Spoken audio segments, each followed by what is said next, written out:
Bonjour. Tivoli propose des accessoires dédiés au vissage dans les endroits difficiles d'accès. Ils m'ont proposé d'essayer l'un d'eux, à savoir le porte-embout endroit difficile d'accès. Regardons de quoi il s'agit. On voit que c'est dédié au vissage, que l'encombrement n'est que de 93 mm. C'est de la haute qualité, je n'en doutais pas. C'est fait pour les embouts standard 635. Et donc, particularité de cet embout, il peut rotuler de 20 degrés.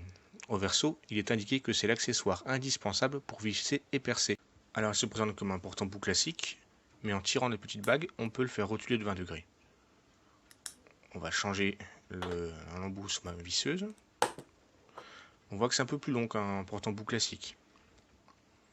Ici, on tire la bague pour l'enlever. Là, on doit la pousser. Voilà, il faut garder ça en tête.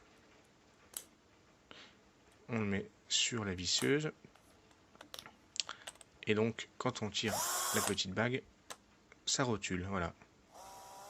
Alors, on va essayer ça sur un assemblage d'un cadre, où c'est pas forcément toujours très accessible, vous allez voir ça. Alors, voici un cas d'école. On va assembler un cadre avec des petites équerres. Forcément, c'est pas toujours très accessible. Celle-ci et celle-là. On prend une vis.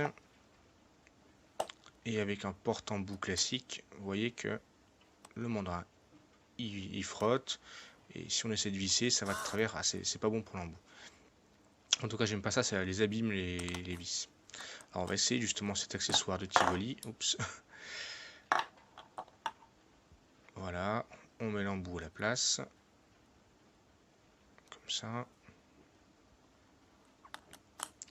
Et on recommence. Bien sûr, on va pouvoir le faire rotuler. C'est l'intérêt.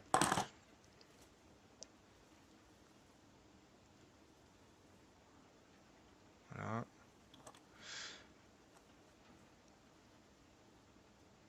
Et donc vous voyez vraiment l'astuce, c'est que malgré cet angle de 20 degrés, on garde encore un bon guidage de la vis. Et même ici avec du Posi-Drive, on reste bien dans l'empreinte et on n'abîme pas la vis ni l'embout. On va faire pareil pour l'autre côté. Hop. Vous voyez, j'avais déjà fait des essais avant, donc c'est un peu pré-percé, ça aide forcément. Une autre vis. Bon, puis les équerres sont pas très droites là. Hop. Vous voyez comme c'est articulé, hein, c'est vraiment astucieux. Et on peut vraiment y mettre du couple, hein, on peut serrer comme il faut. Vous voyez, c'est quand même solidement fixé. Alors au verso de l'emballage, il était indiqué que c'était l'outil indispensable pour visser et percer. Alors on va essayer de percer avec le rotulage, on va voir ce que ça donne. Alors c'est pas forcément le floret le plus classique, parce qu'il faut quand même avoir un embout 635. Lui, il n'est pas très affûté. Et voilà, on arrive malgré tout, effectivement, à percer. Enfin, ça peut être utile dans les endroits inaccessibles. Pour voir la longueur du floret aussi, hein. On s'en sort. Voilà.